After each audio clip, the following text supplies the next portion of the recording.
Welcome to Sons of a Gun, a podcast about the DCU. I'm Alex Gunn, a son of a gun. I'm Justin Gunn, living in the big city.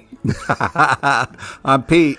And we've got a celebrity father we can't talk about, but he worked on a show called Peacemaker that we are going to be breaking down now. If you haven't watched the third episode, another Rick up my sleeve, go check that out on HBO Max because we're going to spoil it. But brief bit of recap here.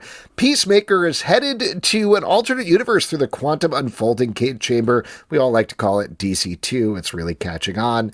Just globally, everybody's calling it that. Anyway, he heads there, hangs out in the world where he is treated as a celebrity and a superhero. His brother is alive. His father, who we don't see this episode, is also alive. And he has a spark of romance with that universe's version of Amelia Harcourt. Oh, a spark of romance out. Yeah, hell of a day. Lula-la. Really cute. And she is dating, we got a reference to a jarhead she was dating in an early episode. Turns out it is none other than Joel Kinnaman as Rick Flag Jr., or at least that universe's version of Rick Flag Jr. As we're reminded in the right top of the episode, Rick Flag died during the events of the Suicide Squad. There's a lot more to unpack from that opening scene, including he was sleeping with and best friends with this universe's version of Amelia Harcourt, which is fine. That's always fine. Yeah, Alex. Yeah, that's always fine. We'll talk more about that in a second because that has a lot of ramifications. I sleep with all my best friends, present company excluded. What? Why? Okay, we'll have to dig into that. We're doing the recap. We got a blast ahead. Anyway, over the course of the episode, he maybe has floats the possibility of a reconciliation with Amelia Harcourt. He also stops a terrorist organization called the Sons of Liberty for blowing up the DMV in Evergreen, kills them all, and then his brother Keith kills the rest of them. It's going great for him. He calls it best dimension ever. Meanwhile, in the worst dimension ever, things are really tightening in on Peacemaker thanks to Argus, who is still reeling from Eagly's attack in the previous episode, leading up to them recruiting Michael Rooker as Red Saint Wild. A very racist depiction of a eagle hunter. We also get Rip Jagger, aka Judo Master, is back, much to the chagrin of John Economos. And we end the episode with Peacemaker heading back to his dimension, troops closing in on him, and things are looking real bad for our heroes as we end here. Plus, there's a little relationship talk, and Vigilante tries to prove that he knows spider facts, but he really does not at all. Hilarious. So that's a bit of a bummer. Lots going on in this episode, but I want to start with like a big thing here. There's a big discussion. DC flip? Nope. Big thing we've already discussed here on the podcast, but it's been most of the discussion after this episode has been broadcast, is the other dimension. There are no people of color in the other dimension. And we talked about this as a sort of a theory, and then this episode, when we got to see more of this dimension, I was very sharp on the lookout for this very fact. And boy, is it all white people. Yes, there are a couple of people that are of indeterminate racial background, and there's also like the hot dog vendor is facing away, and maybe he is non-Caucasian, but it's white faces everywhere, completely, and Peacemaker doesn't catch on to it. The thing that's been kind of funny about it, and the thing that particularly I wanted to talk about, is I have seen approximately 1 million theory videos and articles where people are like, okay, I've got a theory about Peacemaker. A lot of them. Like, I've legitimately, every other video I scroll through on TikTok is like, I think I'm crazy, but I have a theory about Peacemaker. And there's tons of articles about it. We called it in the first episode that, just in case it isn't clear, this is some version potentially of Earth X, the Earth from DC Comics where Hitler won World War II, and so they're racist. I certainly, and I think we talked about this in the first episode, just based on like, Augie is a white supremacist in the main universe. As soon as they just don't refer to that at all, I was like, is he a white supremacist here too? And so far, everything hasn't contradicted that. Like, we don't have swastikas in the background or the Confederate flag or anything like that, but it certainly seems real. The thing that I wanted to ask you guys, and this is a little bit of a meta thing, is like, obviously we don't know if this is true. There's more episodes to come, but it seems pretty clear this is where we're heading. Knowing it this far in advance, is that a knock on the show, or does it not affect it negatively in any way? Well, us being able to suss out what we think the term. Right. That basically, like, from the first episode, we were like, we think this is a racist dimension based on literally one room of that dimension. Yes. And a pronunciation of a word. Bloodhaven, yes. Bloodhaven, yeah. I think so far it hasn't ruined anything. Like, you can be suspicious, you can have theories, but so far I feel like even if we have called it, it's, it hasn't really kind of made things one way or the other yet. So I feel like knowing ahead of time, maybe not so bad, but so far it hasn't been like, there's definitely, I think of the Spider-Man movie and stuff like that, where what a character is before everybody else catches up that Mysterio is a bad guy. You hated that. You bring that up all the time. I just think it's one of those things that as a comic book fan, you're like, oh, my knowledge is hurting me right now. Mm-hmm. You know what I mean? I have too much knowledge of this character, and, I'm ahead of the curve. That's when you hated your brain the most, right? Yeah, exactly. But I do think that... it'll be interesting when we finally get that kind of reveal, when that reveal happens, because I think they're doing a great job of him having the time of his life, being like, best dimension ever, just like people are appreciate him. There's a kid cried, which he makes that joke of like, well, that's a bit much. So yeah, I think, ignorance is bliss, for so far so good with that. Well, I would say calling things correctly, much like bustin', makes me feel good. So calling it is going to be fun if we happen to be right. Yeah. More seriously, I actually think the quality of this show it has. I've really enjoyed each episode more and more. Yeah, this one I was laughing out loud. Funny, and we're getting more like inside of Peacemaker's emotions and like feeling like we're just drawn closer to him in each episode. And this one, we're so close that it doesn't matter that we know, as long as we get to experience it through his eyes. Mm-hmm. And the way the show is he's not allowed to really enjoy anything. And the fact that he's enjoying every part of this universe means it's going to be an absolute disaster. Oh, such a disaster. Almost immediately. And Alex, one question I have for you. If all those millions of theories, is there any Eagle theories out there? Because there is no Eagly in this racist universe that we've seen yet. And, his...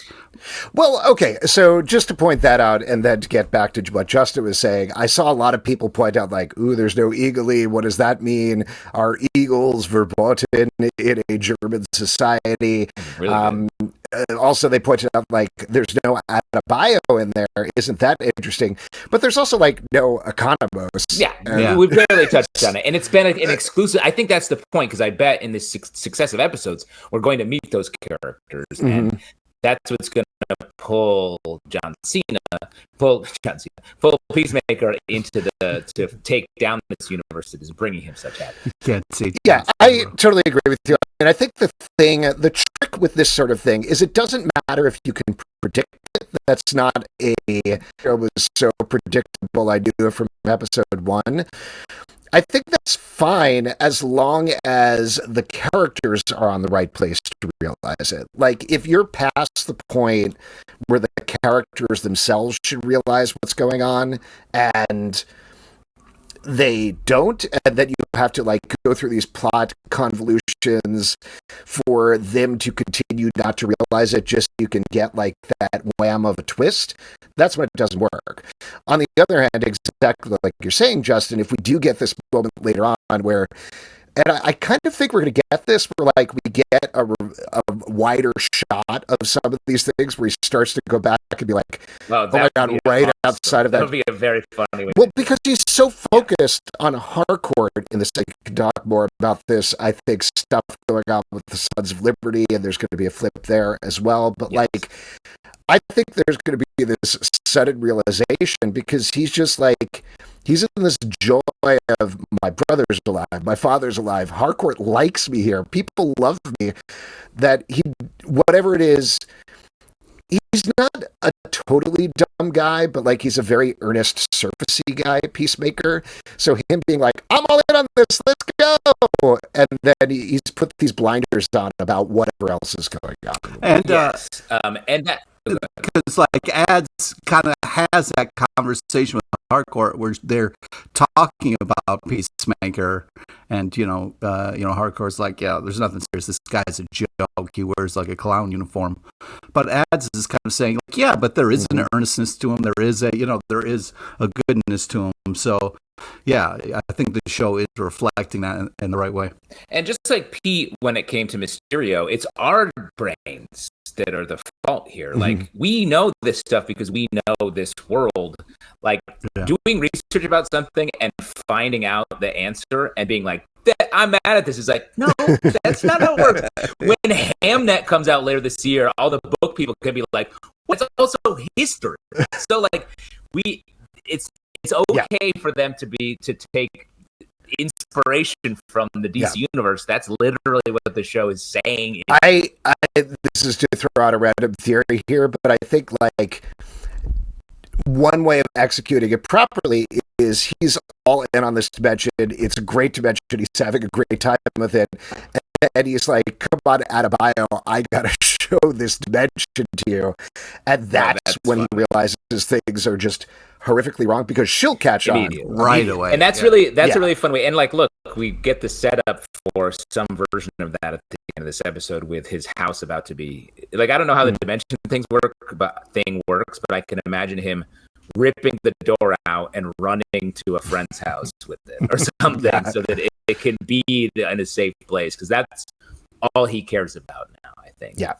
All right. So the Earth X stuff out of the way, why don't we talk about the episode? I do want to talk about the first scene, because I thought this was such a great way of starting off this episode with a bunch of like wild lore things at the same time. Like Rick Flag mentioned he's dating June, who is June Moon, the Enchantress, played by Cara Delevingne in the first Suicide Squad movie, which is crazy.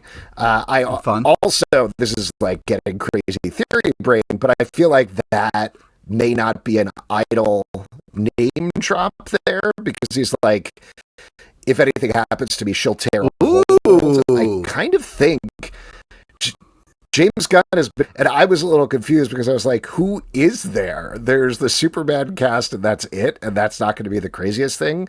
I kind of think they might bring back some original David Ayer Suicide Squad people, which would be nuts. That's crazy. And that would be awesome. Well, sure, but it's also, the whole point of the Suicide Squad was to be like, let's forget that other movie that just happened. And now they're like, actually, let's only bring back those portions of DC. This is just, well, we're reflecting what we just talked about. Like, this is just me throwing out there. I feel like to idly mention Jude and say I think she's going to do, followed by us finding out that several hours later, or like a couple of days later, Rick Flag Jr. died. That feels like a very pointed thing to drop in there to me. Though the point of the scene, of course, is the relationship between Harcourt and Rick Flag Jr., which really, I think, very effectively retcons why she hates him in the first season. Yeah. But it's also like, it's an interesting, like, that adds a nice layer that kind of makes you want to go back and watch stuff. But also the Rick Flag in this episode, like the other version of him, was so much fun. Him bumbling around the office and obviously not hiding. I just thought that was such a cool idea. Oh, crazy, Pete! You liked the like rom-com tropes that the show used. Hey, that hot dog date was magical, bro. Definitely, I know it was magical because it's literally a parody of a rom-com movie, which is what, if for those that don't know, Pete is literally, that's most of what he watches between that and Ted Lasso, and occasionally to be fair, he was recently on a little bit of an action kick, but I hear what you're saying anyway. How do you guys feel? Do you agree 1-to-1 ratio with mustard and hot dog, Pete? How do you feel I mean, I'm not going to tell anybody what they put on their hot dog. I don't care what you put on your hot dog. I have, as long as you're pro hot dog. As long as you're American about it. Is that what you're going to say? Because some people are like, oh, you can't put ketchup. I put ketchup and mustard on my hot dog. So disgusting. Come for me, bro. You know what I mean? I put chili. I put everything. Your mouth is bad. Your tongue is sick. I was What I we grew up talked eating about, we've garbage definitely plates, had this. so I don't care. We've had this conversation word for word, I'm sure, before. But Yeah. Justin, what do you put on your hot dog? I actually don't know. First off, Only mustard. I've definitely put a equal mustard to hot dog ratio on in my life. Sometimes if your hot dog is slightly subpar, the extra mustard helps. Just saying. It's just a lot of mustard, though. Or wait, sorry. Just to clarify, are we talking spicy mustard, yellow mustard? Yellow mustard. Come on. I'm not putting French's yellow on that. Come on, bro. What are you, 6? Yes! Grow up. Clearly, you put We ketchup put on Grey your hot dog. Poupon on there? What are you, some kind of animal? Yes. No, I put Nance's sweet and spicy mustard. Shouts to that. Shouts to Wegmans. Golden spicy brown for me. That's very nice also. And I put relish on there. I want to ask Cornell.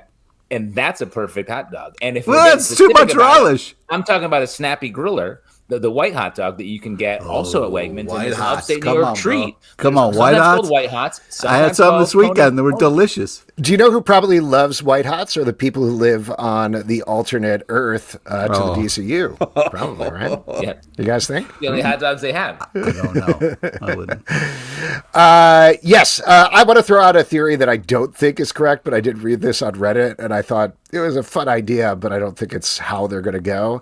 Somebody was suggesting that Rick Flag was awkward not because Peacemaker was there to win back Harcourt, but because Peacemaker cheated on Harcourt with Rick Flag. Yeah. Oh, interesting. I thought maybe Rick Flag, we flip the Peacemaker killed Rick Flag, and Rick Flag attempted to kill Peacemaker or something like that. Okay. I was like, no, oh, the theory was that because That's- there's a conversation that's that Harcourt has about I can't deal with you being curious anymore. Are you going to stray? Are you going to cheat on me? Yeah. The only thing that doesn't work about that is if this is this very Nazi universe, I don't know if they'd be so chill about that necessarily, but about Peacemaker being bisexual. yes, exactly. Wow. But on the other hand, the other thing for that theory is Keith seems very open and supportive of Peacemaker in a way that also doesn't quite fit the whole Nazi Earth thing. So I don't know. That whole Keith thing just makes me so worried because he's like, I'll always be your brother. I was like, oh, Keith, it seems like you're going to die real soon when you say shit like that. I mean, we called it earlier, but there's no way this season doesn't end without Peacemaker killing his brother. That's 100% guarantee. I will give you 100% guarantee. It almost seemed like I will eat a ketchup covered hot dog if that does not come true. And that's a big bet for me. That's high. It's huge. Stakes. I love this bet. Bet. I also think that Rick could just be a informed boyfriend who knows that they used to date and is very suspicious of it. You know what I mean? I think that's all that is. I think that is a fun theory to pursue. But I like that theory though because clearly the show put that idea out there and it's important to John Cena, and that is a Stop saying John Cena. Well, but this is You can't see John Cena. Well, he did say this specifically, not the character. can you hear him? Are you allowed to hear him? Yeah. Okay. Cena, do you hear me? I think that pushes that idea further and is such a fun flip of the expected rom-com premise that they're clearly they're living in cliche, but they can't live in that because the Earth X of it all is going to upset the cliche. So I feel like the reveals are all going to be not cliche. Yeah. What else in the episode should we talk about? I thought the whole DMV action scene was awesome. Yeah. Every single part of it. But it was because we got to know the robbers a little bit, like just the way they were shot and portrayed, like they weren't these kind of badass, like they were a little bit more human, made me a little worried that Peacemaker was maybe killing the wrong team on that, just kind of showing up and immediately starting. Oh, 100%. The fact that they all died and we never found out what their demands were or motivation or anything like that. Just to give a little bit of context, not to get too lore heavy or wonky here, Sons of Liberty is is a paramilitary group from DC Comics. They were mostly in Superman comics, and most of the time they were trying to overthrow the American government because they felt things had gone wrong. And they're a villain organization. They're also, by the way, Sons of Liberty is an actual organization from pre-American Revolution. And I was doing some reading about this, not to get too heavy into this, but here we go. Too much brain. No, but the same sort of thing. They were like, they were an organization that was pushing back against British taxation. But the weird thing about the Sons of Liberty is apparently in real American history, they were still like, yeah, we're cool with British rule and we thank the king and queen all the time, but we just would, if they could cool it with the taxation a little bit. And then things got amped up a bit more, obviously, with the American Revolution, but that's where at least the name came from that adopted in DC Comics. My guess is it's a flip here. They're trying to overthrow the American government because it is a Nazi and or white supremacist government. Yeah. Because in this world, yes, they got to be fully agree. I think Peacemaker will come to regret what he did to those people, and I think we're going to find one or more members of his friend group who are working with the Sons of Liberty. John Economos? That seems the most likely. Economos was the one I thought we were actually going to see, but there was a moment where Harcourt reacted in a way when the fight was going down that I was like, is she part of this? I feel like she might be a Sons of Liberty leader, and that's going to be interesting part of the reveal. A couple of other things while I'm throwing out there. Wait, while we're talking about the fight, I want to just talk through, like, that was brutal, brutal killings. When he the pencil, the double pencil, he corn cobbed him. He picked him right up like a corn cob. It was very surprising. I was waiting for like a tagline or something about like a number 2 pencil or a test or something. Yeah. But yes, I thought that was good. And then when Bro comes through and just absolutely kills them without even a thought of it, I thought that was again pushing us toward what we've been pitching. Yes, I did like the copier kill. I think that was my favorite. That was fun. And then his slide off of the copier, too. That was a fun shot. Really, Greg Mottola directed this episode again. Really well directed. But if it is this like racist, fucked up world, maybe that makes sense why he does drugs so hard is because he's like trying to... And I think if he's going to be a hero, that may be what his bro is so concerned about with him. And that he's been doing drugs because he knows that it's wrong what's happening. Right. So that's something that feels like is going to be another clue toward what it is. Speaking of clues towards what it is, one thing that I thought was like a funny throwaway joke, but maybe also points to this whole Earth X thing, is the joke about the Kardashians not existing on this Earth. They are, not to get too heavily into this, but I believe like they are Caucasian, but they come from Armenia and they certainly like push nebulous racial characteristics in terms of what they're trying to sell. So they are not the sort of people that I think would be famous on a racist Earth. So I think that thing kind of like holds. There are clues, and I bet you we're going to see these things re-referenced that we've been highlighting. I did like his use of the pop quiz. I thought that was a fun thing with his brother. Yeah. Where his brother was just kind of annoyed, and he was like, but the peace cycle reveal. Not knowing, how did you feel as a quiz master, Pete? Pete, for anybody listening, does several quizzes on our live show. Yeah. How'd you feel about the pop quiz that Peacemaker did in this episode? Smart. It was really smart and really funny choice. And the peace cycle reveal is hysterical because, you think peace and cycle, you don't think something that's got cannons all over it. So that was really funny. Straight up missiles feels dangerous. Yeah. But really hilarious calling it the peace cycle. One thing that was the same on the other Earth, which I was surprised about, or I guess not really, is the Mighty Crabjoys, the band which is Superman's favorite. They've got a billboard, 106.7 Evergreen Rocks, showing off the band there. Wow. And they have the same name. There are other bands that have different names on Peacemaker's bedroom wall. Like, we talked about this, but Def Leppard is spelled the correct way in that universe. We've got Hanoi Rocks, spelled with 2 X's. And there's a couple of others that I'm forgetting. Yeah. But Mighty Crabjoys, they're the same whatever dimension you go to. Are you trying to imply that Superman is a white supremacist? 100%. Yeah.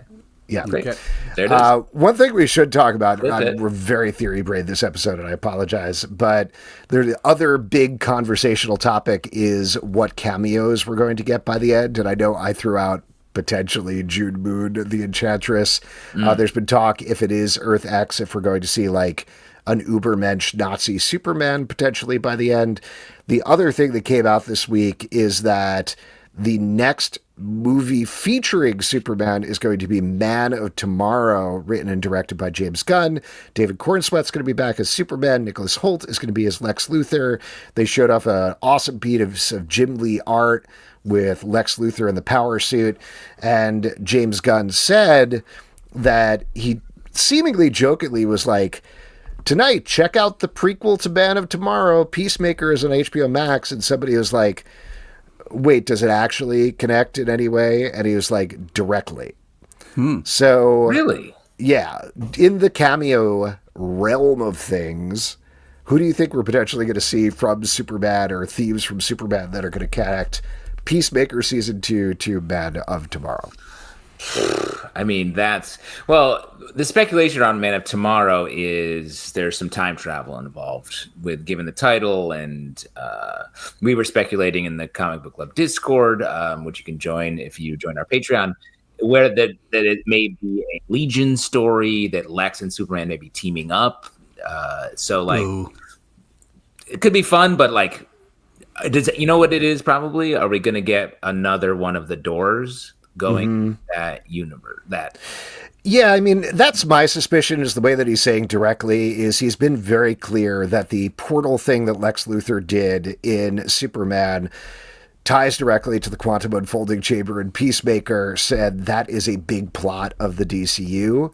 So my guess is that's what he means. Whatever place the quantum unfolding chamber is left in at the end of Peacemaker season 2 ties into the events of Man of Tomorrow. And to throw out one thing, we were also chatting on the Discord about this a little bit, that like most likely if there is an actual direct thing, it's Lex Luthor showing up. He's in prison right now, and potentially Rick Flag goes to him and is like, I need your help with this quantum unfolding chamber. And I could see that happening. That's interesting, though, that he's breaking some rules that we firmly learned from Marvel. Like, don't do this too much. And he's doing it a little bit. Yes. I could see, like, you know, something that might be fun is the what we think is going to be a Bizarro Superman bursts out of one of the doors. Like, I guess when he says directly, I hope he doesn't actually mean directly. Yeah. And he means indirectly. Yes. No, I agree. I actually think that is what he means. I think he means not like, here is a scene that sets up the first scene of Man of Tomorrow, because there's several movies and TV shows in the middle. I think he means like there is a situation that's left there that is picked up and expanded on in some way in Man of Tomorrow. Let's get back to the show. Michael Ian Black. That's the pickup. Clevis Thornweight or whatever he is. Yeah. Oh, sweet. I want to talk about the day after the great party, the hangover with all the fun stuff with ads and Economos and Vigilante. It was some You know what, Pete? Why don't you go ahead and talk about that? All right, great. Actually, I want to second that motion. Pete, go ahead. All right, Pete, great. the floor is yours. That was really this is a hangover from drinking beer, Bud Light. Okay. Well, I just think it's one of those things where take it away, Pete. They talked about, like in the previous at the party, that they're not really friends, but the way they kind of talked after the party made me think otherwise, because they really had some nice conversations. And the Economos Vigilante quiz me bit I'm having a blast with that. That whole, like, I know so much about spiders and crows, and the whole thing about being hairy and how many eyes and all that back and forth was a blast. The reveal after the credits of the, why did he clean his pants? We got to kind of see him while Economos was passed out. Vigilante takes off his pants and kisses him on the forehead and then cleans him for him, which I think if there was puke all over those pants, that's a very nice thing to do, but otherwise those were clean pants. Yeah, those were 100% clean pants. So how clean do you think his pants are on the reg? Oh, yeah, I don't know. Maybe super clean. They do that all the time in movie and TV shows, and I cannot imagine anybody ever doing that in real life. Maybe I'm wrong, but like from Back to the Future on, there are always scenes where like, oh, I took off all of your clothes while you were sleeping. It's weird. That's a weird trope. Sure. It is weird. It's something you do with children. If Right. your kids fall asleep with their clothes on. So maybe that's like where that came from. But the idea of undressing a friend is very strange. And it's always supposed to be like I think that's what they're certainly pushing with Peacemaker, but when it's in movies, it's always like a rom-com thing, like, oh my God, you saw me naked, and that sparks some sort of flirtation or interaction or something like that. But again, it's like a weird violation, I think, of a person. But what I like, all I'm saying is, if I am covered in puke, let me sleep in the puke clothes. It's okay, fine. great, noted, Yeah, no problem. But here's the thing, Alex. That is weird. That you're too far the other way. Because if someone pukes on themselves, going back to it'd be like, let me get you. You need to get out of those clothes. Then that's okay. But I do that every night. That's the only way I can sleep, is by puking on my jammies. Ads in Harcourt have a nice conversation. There's two problems with that statement: jammies and puke. Ads in Harcourt have a nice conversation about Peacemaker being in love with Harcourt, and that kind of reveal I think was super important, and also kind of nice for Harcourt to hear the fact that when she was in that kind of coma, he was there every day. So I think it was great for her to hear that information.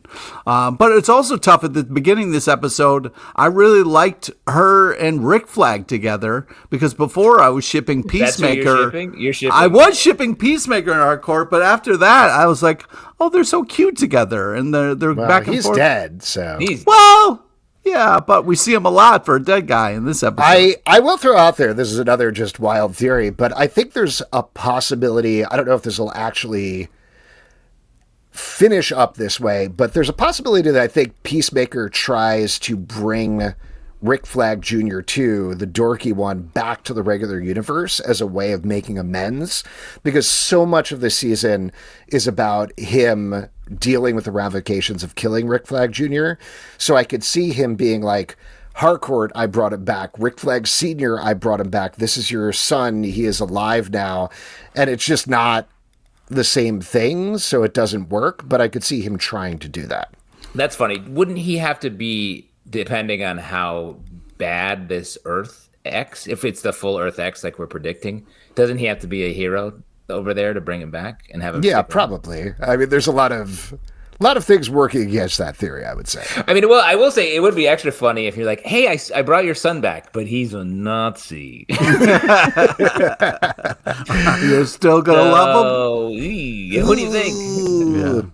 Yeah, it does, though. Like, I don't know. It's also a way of them getting Joel Kinnaman back, because they clearly like working with him. And he's fun. It's crazy. I mean, on your point of like, do we need to see any of the Suicide Squad characters back?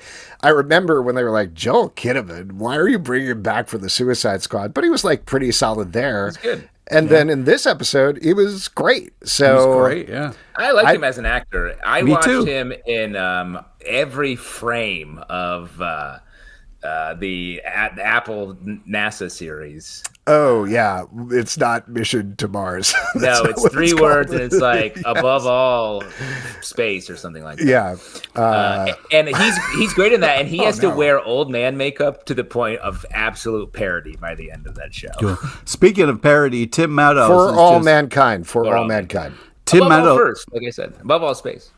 Tim Meadows, to keep it on this show, is just absolutely killing it, and is just that whole, like, you know, the phone call that Peacemaker gets, and was like, you were attacked by a super duck, and he's like, it's an eagle. Like, very funny.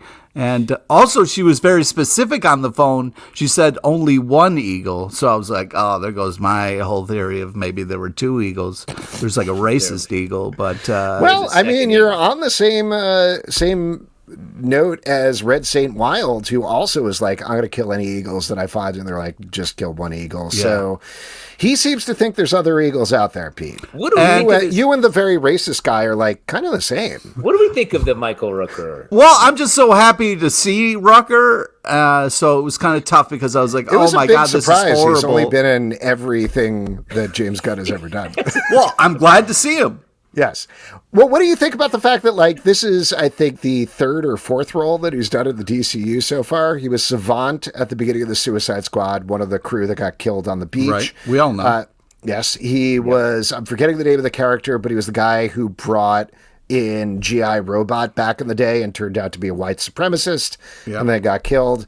And he was also the voice of Superman Robot number 5 in Superman, who also got killed. So he's gotten killed 3 times, and now he's back again. If that indicates anything about Red Saint Wild. I don't know, but Red Saint Wild is a wild name. Yes. Yeah. It is a weird line that they're going to have to walk with this character because it is a racist character. It has to be the joke. Because, in watching, I feel like when I saw him, I was like, is that Michael Rooker? Why would this be? And then the way the rest of the episode played out, I was like, you know what? This show is such a Silver Age DC comic brought to life with a modern, violent and sweary sensibility, down to that's a racist depiction of a character.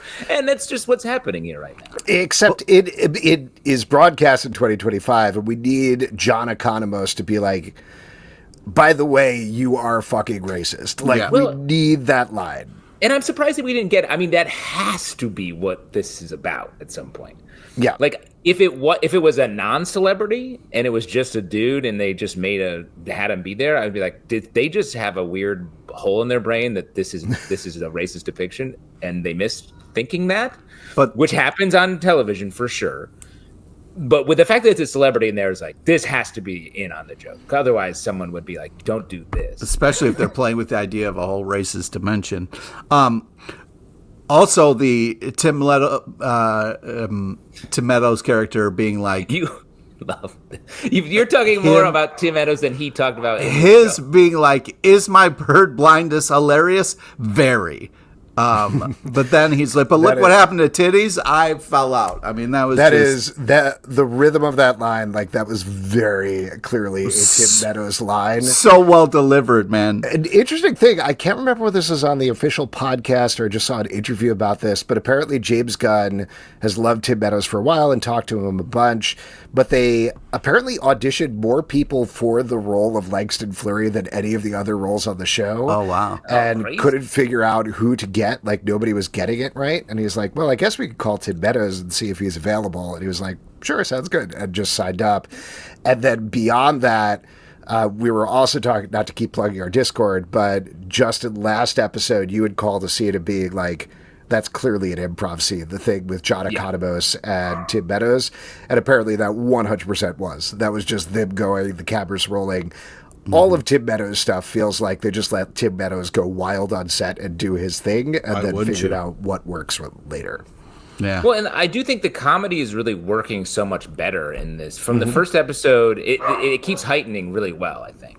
Another thing that's really working better, I think, as it goes, and this was, last time I'll say it, mentioned in our Discord, but I think it's 100% right, is the theme song.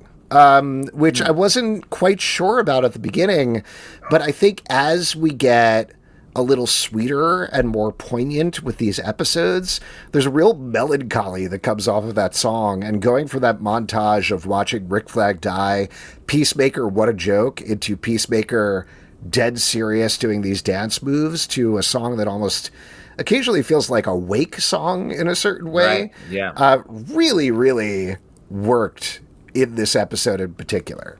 I agree with you. It's, I don't know. I watched this I downloaded it to my HBO app to watch it. So, and sometimes you can skip intro, and the button doesn't come up. So I don't know if that, maybe just my experience. Then I feel like it's telling that they're like, you can't actually skip this.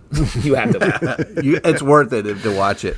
I agree. It's definitely hitting better as the season goes on. But get back to Justin's point about how funny this is. Economos kind of like being fired and then not being fired, and then they're like, "Oh, we paired you up with this new guy, who's Rip Jagger," and him just screaming "fuck" was just such a fun build to a joke. That was really well timed and well edited. It was very clean.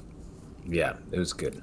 I mean, Oh, I was just going to say in general, I mean, this is true of all the characters, but I'm really liking his character a lot more this season because I think they've figured out, rather than his game being everybody keeps digging into him and making fun of him for his beard, it's much funnier that, like, he wants to do the right thing, but he has no backbone. Like, that being his consistent thing is a much funnier character game to play than what they did in the previous 8 episodes. Yeah, I agree with that completely. His rhythm it's funny, the comedic rhythms of the characters are actually very different, I feel like, and the fact that they have been able to tune them in, like Steve Agee and Tim Meadows, it's just like different. And the scene last episode, it matched, and now that there are other people, I think it's even harder to strike a balance, and they're still able to give each of them those funny moments and have it all work together. Yeah. Any other thoughts about this episode? Lines or other things you want to call out? Pete, I'm sure you have a couple on that pad of yours. Yeah, I just think that there was a kind of also a big point to be like, hey, Peacemaker doesn't have his uniform. And I feel like that's also going to be like either when they realize that's not their Peacemaker or something, you know what I mean? That it's going to be a big... No, I mean, you might totally be right about that. I took that as just, oh God, he doesn't have his armor, so he's in big trouble there. Yeah, he could die.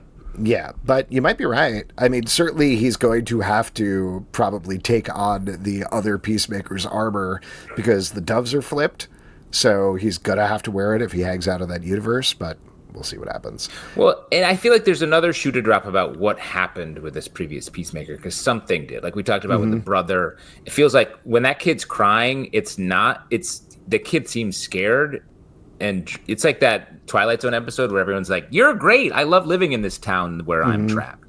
Like there's that sensibility to a lot of it. Wow, so reading into that cry, man. I'm very attuned to a child's cry. Okay, well, I get it. You're a classically trained actor, but I almost thought the joke was like he was so happy meeting his hero that he kind of has a meltdown. I think that was the way Peacemaker took it, but I think that was him, again, misjudging this universe because he doesn't know what's happening. Yeah, and I think the same thing with immediately after that, the woman showing off her boobs. She did that because she was scared, and you can really tell. Yeah, that doesn't track. That doesn't really track. Well, where were you looking during that shot, Pete? Well, I'm just saying that like, people when they're scared, like I could see like a distraction move, you know, like look over here while we're robbing you over here type of thing.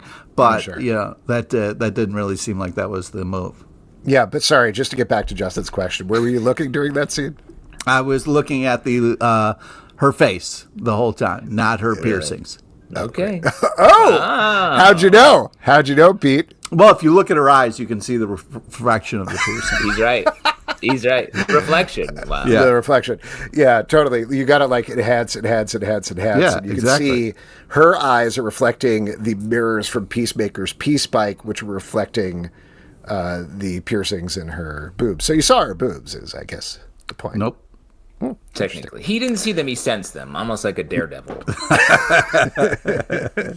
Well, great. That's a wonderful note to end on. Why don't we talk about we've obviously done a fair amount of speculation, but let's talk about what we want to happen in the next episode, what we want to see in episode 4. Justin, any ideas?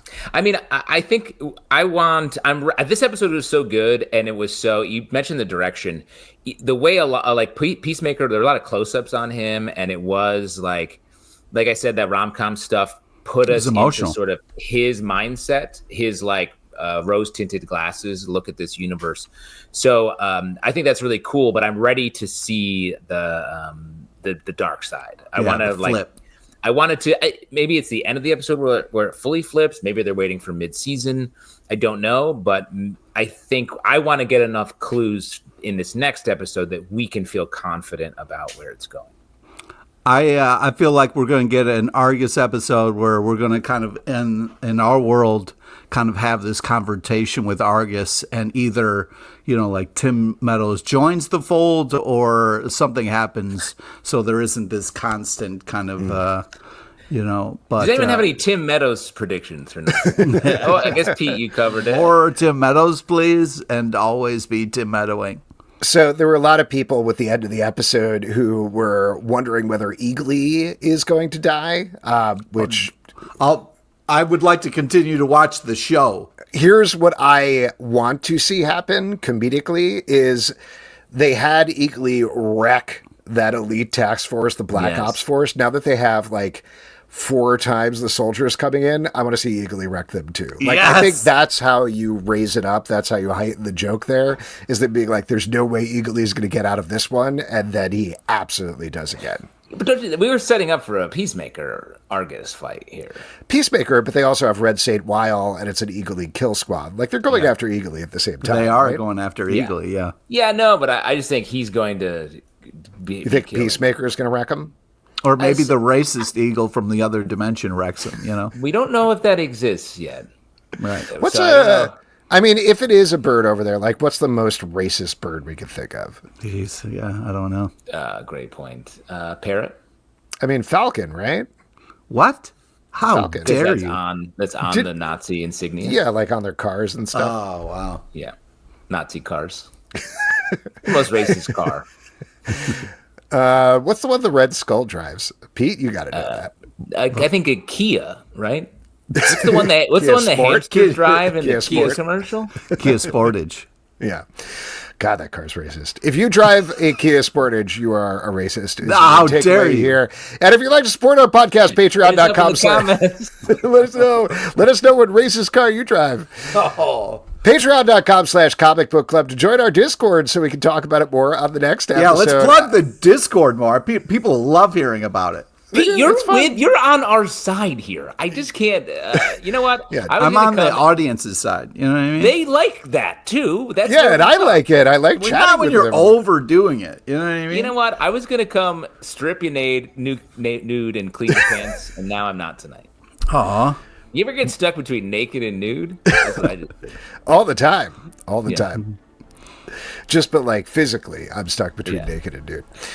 The moon in New York City, really? The best anyway, comicbookclublive.com for this podcast and many more. Until next time, Dad, if you ever puke on your jammies, I'll leave them on.